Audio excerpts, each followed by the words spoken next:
it's more of a love relationship with institutions, but I seem to be unable to innovate inside of them. So innovation is easier outside of institutions. I think I'm a big fan of institutions. I'm a big fan of public education. But if you're trying to do things differently and you're trying to change the models and the structures, then it's much easier to do it outside of institutions. So in my work, I've never been good at working in institutions. I've always been happier and more productive outside. And peer-to-peer university, in a way, is a response to the fact that it's very difficult to be innovative inside of a large university.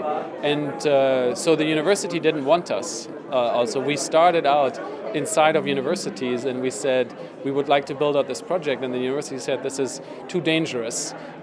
You need to do this outside of the university. And so the Media Lab where I am now is part of a big university, but it itself is kind of on the fringes of MIT. So the Media Lab is a good place to both reflect on the big institution that it's part of, but also be independent and do things that you wouldn't be able to do at MIT. So I find myself in exactly the right spot.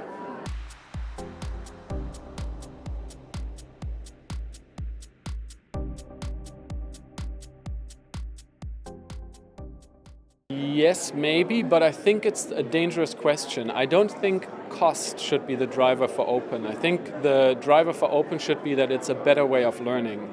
I'm also very concerned that a lot of the conversation is centered around increasing efficiency, lowering budgets. I think countries should make a strong commitment to public education. Public education costs money, but the investment pays off in the long run. It's very short-sighted, I think, what's happening in the US and many other countries to cut public education budgets in the hope that the private sector or some magic cure like open will come in and make sure people have the high-quality education that you get from a public system. So I don't think cost should be the driver, even though open can decrease costs in places where there's really excessive, I would say, rent-seeking, like textbooks, which are way too expensive in the US.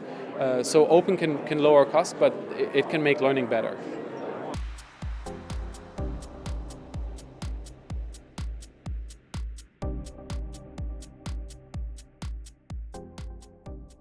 I don't think they are independent, really, but I think it's a nice relationship where the FOSS community has always been extremely innovative, but many of the people who are very active in the FOSS community are also employed by private sector companies or by universities. So there's a very nice natural link between the two, but the innovation doesn't have to be driven or sanctioned by the private sector. I think it's important that the innovation is free and open, that everyone has access to it.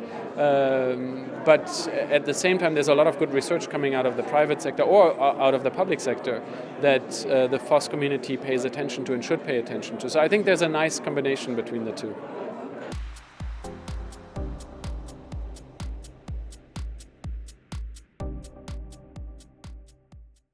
One surprising thing I've learned is that most of the people who are very much in favor or very much against MOOCs have never actually completed a MOOC, which was one of the statements in the discussion last night. And I also thought that the discussion last night was a really fantastic model for what conferences could look like. And I wish that more of the conferences would take inspiration from the way that that's organized here at Online Educa, and actually that Online Educa would take more inspiration from the session and more of it was organized as real discussions.